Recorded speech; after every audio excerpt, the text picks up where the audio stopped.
উত্তরবঙ্গে পর্যটকরা আটকে রয়েছেন, স্থানীয়রা তারা আটকে রয়েছেন বিভিন্ন জায়গায়। তাদের উদ্ধারের চেষ্টা হচ্ছে। হলং নদী হু হু করে জল ঢুকেছে, হলং নদীর জল বাড়ছে, জলস্তর যখন বেড়ে গিয়েছে দুপাশ আস্তে আস্তে প্লাবিত হচ্ছে। এই অবস্থায় যে পর্যটকরা গিয়েছিলেন তাদের ফেরত আনা হবে কিভাবে? ওই দেখুন, আর্থ মুভারে করে পর্যটকদের নিয়ে আসা হচ্ছে নিরাপদ জায়গায়। এর আগে আমরা গতকাল দেখেছিলাম কুনকিহাতি দিয়ে পর্যটকদের আনা হচ্ছে। যেভাবে হলং ফুসছে তাতে পর্যটকদের আনার আর তো কোনো উপায় নেই। তাই এবার আর্থ মুভারে করে পর্যটকদের সেফ জোনে ফিরিয়ে আনা হচ্ছে। বাদিকে ডান বাদিকে, হ্যাঁ যাও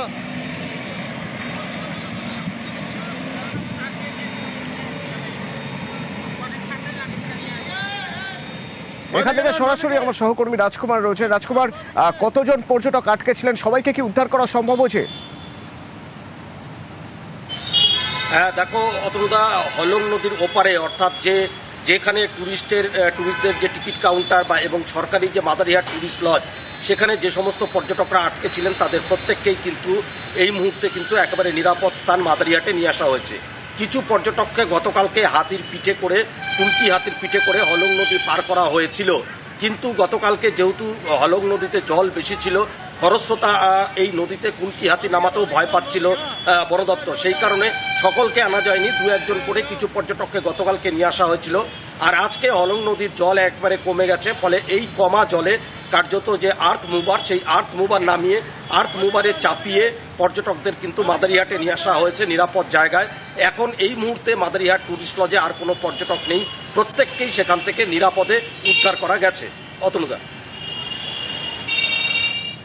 ধন্যবাদ রাজকুমার। তুমি বলছিলে গতকালের কথা, গতকাল কুনকিহাতি দিয়ে পর্যটকদের উদ্ধার করা হয়েছিল, সেই ছবিও একবার দেখে নেওয়া যাক। তবে আজ হলংয়ের জল, খরস্রোতা হলংয়ের জল এমনভাবে বইছে যে সেখানে কুনকিহাতি নামানোর সাহসও পাওয়া যাচ্ছিল না। তখন বাধ্য হয়ে আর্থ মুভার।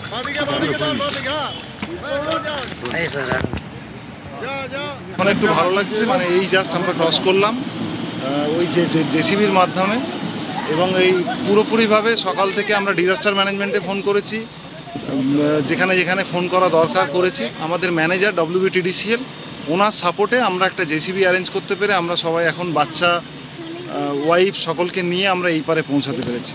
কতদিনের বুকিং ছিল আপনাদের এখানে? আজকেই আমাদের বেরোনোর কথা ছিল, কিন্তু গতকাল থেকে আমাদের যা সিচুয়েশান ছিল বেরোনোর কোনো অবস্থা ছিল না। অনলি ফরেস্ট ডিপার্টমেন্ট থেকে গতকাল 4 জন ক্রস করতে পেরেছে। আমরা গোটা লজে প্রায় 25-30 জন। হলং নদীর ব্রিজ ভেঙে গিয়েছে, সুতরাং এছাড়া তাদের নিয়ে আসার আর কোনো উপায় পাওয়া যাচ্ছিল না। আর যেভাবে জল ঢুকে গিয়েছে তাতে যারা জঙ্গলের আদি বাসিন্দা তারা পড়েছে সমস্যায়। আমরা গতকালই দেখিয়েছিলাম একটা গন্ডার জলে ভাসতে ভাসতে ভাসতে ভাসতে এসে লোকালয়ে ঢুকে পড়েছে। এই গন্ডারটাকে এবার সামলাতে হবে। এই গন্ডারটাকে সামলানোর জন্য কুনকিহাতি ব্যবহার করা হচ্ছে। কিভাবে?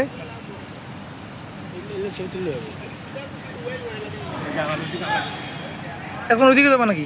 সুবিধা রাজকুমার আছে আমার সঙ্গে। রাজকুমার, কিভাবে এই গন্ডারটিকে সামলানো যাবে বা গন্ডারটিকে সামলানোর জন্য কুনকিহাতি ব্যবহার করা হচ্ছে? দেখো অতনুদা, একদমই বন দপ্তর কিন্তু ডাঙায় বাঘ জাতীয় একটা পরিস্থিতিতে পড়ে গেছে। তার কারণ হচ্ছে একদিকে যখন পর্যটকদের বিভিন্ন জায়গা থেকে উদ্ধার করতে হচ্ছে বন দপ্তরের, আবার দ্বিতীয়ত হচ্ছে বিভিন্ন এলাকা জলমগ্ন হয়ে যাওয়ায় কিন্তু বন্য প্রাণীরাও বিভিন্ন এলাকায় উঠে এসছে, উঁচু জায়গায় উঠে এসছে। যে ছবি আমরা দেখাচ্ছি সেটা হচ্ছে এই মুহূর্তে সিমলাবাড়ি জলদাপাড়া জাতীয় উদ্যান লাগোয়া যে শিলতোষা যে নদী, সেই শিলতোষা নদীর পারে সিমলাবাড়ি যে এলাকা, সেই সিমলাবাড়ি এলাকা। এই রাতের বেলায় এই গন্ডারটি প্রথমে পলাশবাড়িতে ছিল, পলাশবাড়ির থেকে চলে এসছে সিমলাবাড়িতে। এখানে বন দপ্তর এখন চেষ্টা করছে এই গন্ডারটিকে উদ্ধার করার জন্য। কিভাবে উদ্ধার করা যাবে? প্রথমত কুনকি হাতি নিয়ে আসা হয়েছে এবং এই কুনকি হাতি দিয়ে তাড়িয়ে এই যে গন্ডার, সেই গন্ডারটিকে আবার জলদাপাড়া জাতীয় উদ্যানের দিকে নিয়ে যাওয়ার একটা চেষ্টা চালাচ্ছে বন দপ্তর। এই চেষ্টাতে যদি সফল না হয় তাহলে দ্বিতীয় পন্থা হিসেবে কিন্তু ট্র্যাঙ্কুলাইজ টিম এখানে রেডি আছে, অর্থাৎ ঘুমপাড়ানি গুলি। এই ঘুমপাড়ানি গুলি করে গন্ডারটিকে কাবু করা হবে। কাবু করে তারপর সেটাকে কোনো ভেহিকেলসে চাপিয়ে তারপরে জলদাপাড়া জাতীয় উদ্যানে নিয়ে যাওয়া হবে। মূলত এই দুটো পদ্ধতি এখন ব্যবহার করা হচ্ছে। আপাতত প্রথম পদ্ধতি ব্যবহার করতে চাইছে বন দপ্তর। কুনকি হাতি দিয়ে নিরাপদে তাড়িয়ে নিয়ে গিয়ে এই গন্ডারটিকে জঙ্গলে ঢোকানোর চেষ্টা চলছে, কিন্তু এতে প্রাণহানির সম্ভাবনা থাকে, এদিক ওদিক ছোটাছুটি করার সম্ভাবনা থাকে, ফলে সবটাই দেখে নিচ্ছে বন দপ্তর। এই প্রক্রিয়া যদি সফল না হয় তাহলে কিন্তু ঘুমপাড়ানি গুলি করে এই গন্ডারটিকে কাবু করা হবে বলে জানিয়েছে বন দপ্তর। অতনুদা, ধন্যবাদ। কিছু কিছু এখন ওইদিকে যাবে নাকি? সুবিধা বের হয়ে জঙ্গল থেকে বের হয়ে একটু লোকালয় ঢুকেছে। আমাদের সব টিম খুব অ্যাক্টিভ আছে। এখানে একটা রাইনো আছে যেখানে আমরা এখন আমাদের খুব টিম ট্র্যাঙ্কুলাইজিং টিম এবং এলিফ্যান্ট স্কোয়াড এবং র্যাপিড রেসপন্স টিম আমাদের এখানে আছে। তো আমরা চেষ্টা করছি ওনাদেরকে ফেরত আমরা জঙ্গলে নিয়ে যাব। সকালবেলা গন্ডার দেখে তো তখন সবাইকে ডাকিয়া বলছে যে এখানে গন্ডার বাইরে হয়েছে, বাড়ি থেকে কেউ বাইরে হবে না। এইভাবে সবাইকে জানাজানি হওয়ার পরে বাড়ি থেকে বাইরে হয়ে নেই, ডিপার্টমেন্ট আসছে, আইসিয়া এখন নিয়ে যাওয়ার ব্যবস্থা করতেছে। কতটা মানে ভয় আতঙ্কে আছেন? ভয় তো বাবা অনেক। যুদ্ধকালীন পরিস্থিতিতে উদ্ধার কাজ চলছে, কিন্তু প্রাণে বাঁচানো যায়নি 25 জনের। দার্জিলিং জলপাইগুড়ি মিলিয়ে তার মধ্যে দার্জিলিং জেলাতেই 20 জনের মৃত্যু হয়েছে বিপর্যয়ে। তাদের মধ্যে সৌরেনিতে 6 জন, সিওক থেকে 2 জনের মৃত্যুর খবর পাওয়া যাচ্ছে। মিরিক বস্তি থেকে 2 জন, মিরিক পুরসভা এলাকায় 5 জনের মৃত্যু হয়েছে। সিংমারি এবং সোনাদায় 1 জন করে মারা গিয়েছেন এবং মানভঞ্জনে 3 জনের মৃত্যু হয়েছে। আর ওদিকে জলপাইগুড়ি জেলায় এখনো পর্যন্ত 5 জনের মৃত্যুর খবর পাওয়া যাচ্ছে।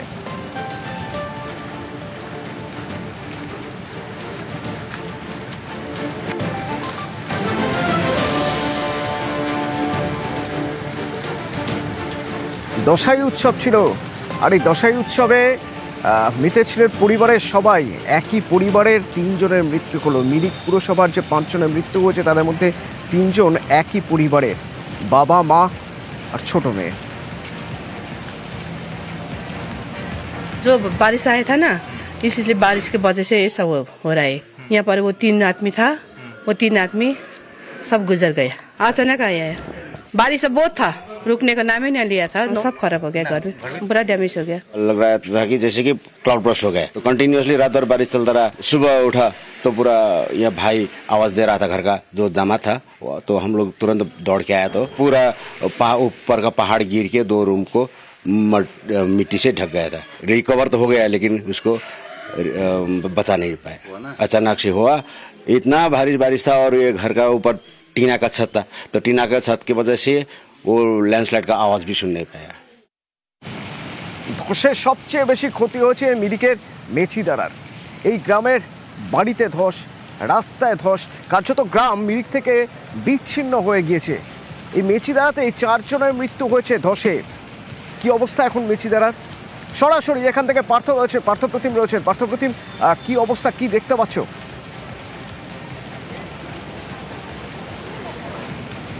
দেখো অতনু, তোমাকে জানিয়ে রাখি যে বৃষ্টি, নাগাড়ের বৃষ্টি, রাতভর বৃষ্টির জেরে কিন্তু বিপর্যস্ত দার্জিলিং, বিপর্যস্ত মিরিক। আর আমরা যেখানে দাঁড়িয়ে আছি মিরিকের এই মেচিদারা গ্রাম, এখানে কিন্তু সবচেয়ে বড় ক্ষতিগ্রস্ত হয়েছে এই গ্রাম। এবং যে ছবি আমি তোমাকে তুলে ধরবো দর্শকদের সামনে, যে এই গ্রামের যে বাড়ি, 5খানা বাড়ি কিন্তু সম্পূর্ণভাবে ধসে গেছে। উপর থেকে একেবারে আমার বাদিকে, যে বাদিকের উপর থেকে, সেখান থেকে বোল্ডার এসে পড়ে এবং এখানেই দশাই উৎসব চলছিল। এই বাড়িতেই কিন্তু তাদের আত্মীয় স্বজন, আত্মীয় পরিজনরা তারা এসেছিলেন দশাই উৎসবে সামিল হতে। সেই সময় কিন্তু এই তার অবিরাম বৃষ্টি, আর এই বৃষ্টির জেরেই সেই উপর থেকে পাথর, বড় বড় বোল্ডার চলে আসে এবং সেখানেই কিন্তু ধসে চাপা পড়ে 4 জনের মৃত্যু হয়েছে এবং আর বেশ কয়েকজন আহত হয়েছেন। তাদেরকে মিরিক মহকুমা হাসপাতালে ভর্তি করানো হয়েছে এবং যারা বাকিরা ছিলেন বাড়িতে তাদেরকে কিন্তু সরুনি যে রিলিফ ক্যাম্প সেখানে রাখা হয়েছে। স্বাভাবিকভাবে গোটা গ্রাম কার্যত কিন্তু বিচ্ছিন্ন হয়ে রয়েছে মিরিকের সঙ্গে, কারণ এই গ্রামের ঢোকার মুখে রাস্তায় ধস নেমেছে। এই ছোট এলাকাতেই কিন্তু 5খানা বাড়ি সম্পূর্ণভাবে ক্ষতিগ্রস্ত হয়েছে এবং ঘরে কিচ্ছু নেই, টিনের চাল হয়ে পড়ে আছে। অন্যদিকে যে বালিশ, লেপ, তোষক সবই কিন্তু ছড়িয়ে ছিটিয়ে পড়ে রয়েছে। পুরো একদম বাড়ি কিন্তু একদম নিশ্চিহ্ন হয়ে গেছে। স্বাভাবিকভাবেই এই পরিবারের লোকদের সঙ্গে আমি সকালে কথা বলেছিলাম সর্বনী রিলিফ ক্যাম্পে, তাদের চোখে কিন্তু তারা রীতিমতো কাঁদছে যে তারা থাকবে কোথায়, আশ্রয় কোথায় নেবে, এই দাবি তারা তুলছে। তারা যারা কোনো রকমের মাথা গুঁজতে পারে, একদিকে যেমন জিটিএ তাদের পাশে থাকার আশ্বাস দিয়েছেন, জিটিএ সভাসদ মিরিকের তিনি আশ্বাস দিয়েছেন। এই মুহূর্তে দার্জিলিংয়ের সাংসদ রাজু বিস্তা তিনি এখানে এসছেন, তিনিও কিন্তু এই পরিবারের পাশে থাকার আশ্বাস দিয়েছেন। যারা এই ধসে বিপর্যস্ত, ধসে মৃত্যু হয়েছে এবং আহত হয়েছেন তাদের পাশে তিনি থাকবেন, এমনটাই কিন্তু তিনি আশ্বাস দিয়েছেন। কিন্তু এদের স্থানীয় বাসিন্দাদের মিরিকবাসী যেটা এখন তো এরা সব মানে রিলিফ ক্যাম্পে আছে। আমার জিটিএ আর ডিস্ট্রিক্ট অ্যাডমিনিস্ট্রেশন পক্ষ থেকে যা করতে হয় আমরা করছি। এদের তো মানে এখান থেকে শিফটিংই মানে সবচেয়ে বড় সমাধান। এদেরকে আমরা শিফটিংও দিব আর এদের বাড়িও আমরা করে দিব। আমি তো ফোর্সফুলি করতে পারবো না কি তোমরা শিফট হো এখান থেকে, বাট আমার রিকোয়েস্ট এরা শিফট হতে হবে এখানে। কেন আপনি দেখেছেন এই বিবস্ত কি ভীষণ মানে কন্ডিশন আছে। क्षति तो बहुत हुआ सर, ये तो ये भी नहीं है। यहाँ के जति है पैसा रुपया सब भी ले गया, बाहर ने ले गया। यहाँ कुछ भी नहीं है, सिर्फ आदमी बसा था 18 आदमी, 4 आदमी गया, 12 आदमी बचा है। इसलिए इसका के पास में के कुछ नहीं है सर, सभी बगल ले आए बाहर ने। যারা মোটামুটি উত্তরবঙ্গে নিয়মিত যান হয়তো তারা দুধিয়ার ব্রিজ খুব ভালোভাবেই চেনেন। বালাসনের উপর এই দুধিয়ার ব্রিজের ভেঙে যাওয়ার ছবি গতকাল যখন আমরা দেখেছিলাম তখন বুক কেঁপে উঠেছিল। সেখান থেকে আঁচ করা যাচ্ছিল যে কি ভয়ঙ্কর পরিস্থিতির মধ্যে এই মুহূর্তে উত্তরবঙ্গ পড়ে রয়েছে। তো সেই দুধিয়ার ছবি এখন কীরকম, একের পর এক বালাসনের পাশে যে হোমস্টেগুলো ছিল, বাড়িগুলো ছিল, হুড়মুড়িয়ে ভেঙে পড়েছে আমরা দেখেছি। এখন কি অবস্থা সেখানকার? সেখান থেকে সরাসরি আমার সঙ্গে বিশ্বজিৎ রয়েছেন। বিশ্বজিৎ, কি পরিস্থিতি এখন?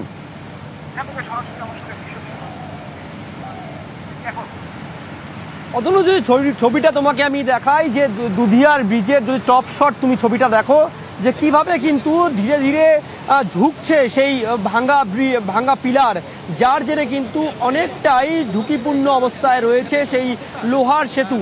আর ক্রমশ জলের গতিবেগও কিন্তু ক্রমশ বাড়ছে, কারণ মেঘের যে ঘনাঘটা এই দুধিয়ার মাথায় তাতে কিন্তু আতঙ্কের ছবি আরও বাড়ছে। এবং এই যে গতিবেগ, জলের যা গতিবেগ, বালাসন নদীর যা গতিবেগ, তাতে কিন্তু ক্রমশ ভাঙছে নদীর পার। যদি আমি ক্যামেরা পার্সনকে ছবিটা তোমাকে দেখানোর জন্য বলি যে ধীরে ধীরে কিন্তু নদীর যে গতিবেগ তাতে কিন্তু বিভিন্নভাবে ভেঙে পড়ছে নদীর পার। আর এই সেতু ইতিমধ্যে কেমন অবস্থায় তা যেমন একদিকে সেনাবাহিনীর কর্মীরা তারা পরিদর্শন করেছেন, তেমনি পুলিশ আধিকারিক, একাধিক পুলিশ আধিকারিকরা তারাও কিন্তু পরিদর্শন করেছেন। তবে সবথেকে গুরুত্বপূর্ণ বিষয় যেটা হচ্ছে তা পাহাড়ের আকাশে কালো মেঘ, যা কিন্তু ক্রমশ ভয় ধরাচ্ছে এখানকার বাসিন্দাদের। কারণ এই মেঘের বৃষ্টি যদি নতুন করে নামে তাহলে কিন্তু ফের জলস্তর বাড়বে বালাসনের, এবং ফের কিন্তু যে তলিয়ে যাওয়ার সম্ভাবনা, বিভিন্ন জায়গায় যে বাড়িঘর তলিয়ে গিয়েছিল তার সম্ভাবনা কিন্তু তৈরি হবে। এক কথায় বলা চলে যে পাহাড়ে নতুন করে বৃষ্টির সম্ভাবনা জারি করেছে আবহাওয়া দপ্তর। ইতিমধ্যে এইসব এলাকাকে কিন্তু হলুদ সতর্কতা জারি করা হয়েছে। তারপরেও সকাল থেকে বৃষ্টি না হলেও কিছুটা হলেও পরিস্থিতি ভালো ছিল, কিন্তু তারপরে দেখা যাচ্ছে যে আকাশে নতুন করে মেঘ, তা কিন্তু অবশ্যই ভয় ধরাচ্ছে। তবে অন্যদিকে প্রশাসনের পক্ষ থেকে যেসব ক্ষতিগ্রস্ত এলাকায় সেখানে বাঁধ নির্মাণের কাজ চলছে, তেমনি কিন্তু বিদ্যুৎ দপ্তরের কর্মীরাও তারাও কিন্তু কাজ করছেন। কারণ বিভিন্ন জায়গায় দেখা যাচ্ছে নদী সীমান্তে বিভিন্ন বিদ্যুৎ পোল তা ছিল, তা সরিয়ে একেবারে লোহার পোল তৈরি করা হচ্ছে, যাতে কোনো কারণে নতুন করে বিপদ তৈরি না হয়। তোমাকে যদি একটা ছবিটা দেখাই যে ড্রোন দিয়ে কিন্তু একেবারে নদীর কেমন চেহারা, কিভাবে ক্ষতি করছে পার্শ্ববর্তী নদীপ্রবণ এলাকাকে, তা কিন্তু ইতিমধ্যে পরিদর্শন করা হচ্ছে এবং তার ছবি কিন্তু তুলে ধরছেন। এবং সেনাবাহিনীর কর্মীরা কিন্তু ইতিমধ্যে ড্রোন উড়িয়ে নদীর গতিপথ, নদীর অবস্থা কেমন, ব্রিজের অবস্থা কেমন তা কিন্তু দেখানোর চেষ্টা করছেন। এবং তোমাকে ছবিটা আমি দেখাই যে নদীর গতিবেগ কার্যত কিন্তু বাড়ছে এবং যা কিন্তু ভয় ধরাচ্ছে এখানকার স্থানীয় বাসিন্দাদের। তুমি দেখবে যে নদী পাড়ে যে সমস্ত বাড়ি, যেই বাড়ি দুটো গতকাল কিন্তু এখান থেকে তলিয়ে গিয়ে গিয়েছিল সেই ছবি দেখছো, যে নদীর সামনে ব্রিজের যে মুখ সেখানেও কিন্তু প্রচুর ক্ষয়ক্ষতি করেছে এই বালাসন, এবং নদীর জলস্তর কিন্তু ক্রমশ হলেও বাড়তে শুরু করেছে। পাহাড়ে নতুন করে বৃষ্টি বাড়লে ফের কিন্তু ক্ষতিপূর্ণ হবে এই বালাসন এলাকা, এবং যাতে কিন্তু অবশ্যই আতঙ্ক ভয় সৃষ্টি করছে।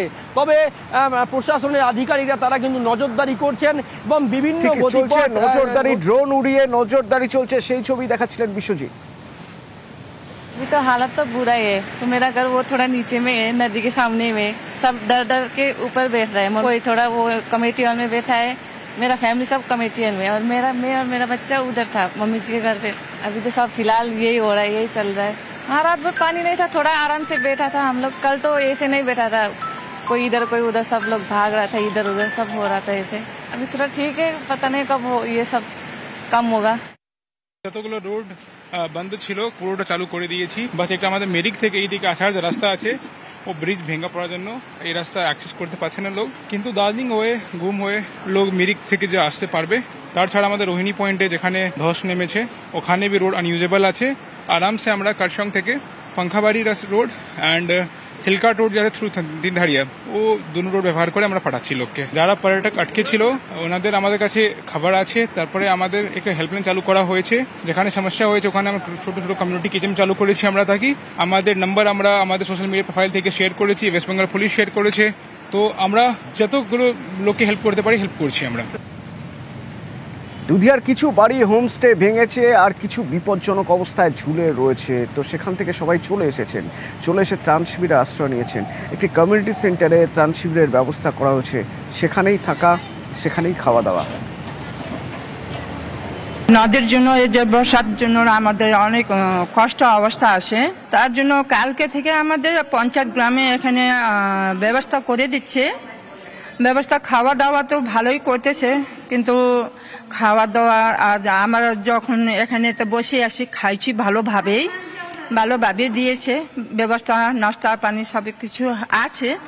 डर तो बहुत डर है ना, तो भरे इतना घर उधर उधर का साइड का तो अच्छा लग गया नदी में, इसलिए डर तो बहुत है। कितना आदमी थे आप लोग यहाँ पे कैंप में आज रात को? यहाँ में 13 आदमी थे। खाना पीना सब मिल गया, चाय पानी खाना पीना और सब कुछ था।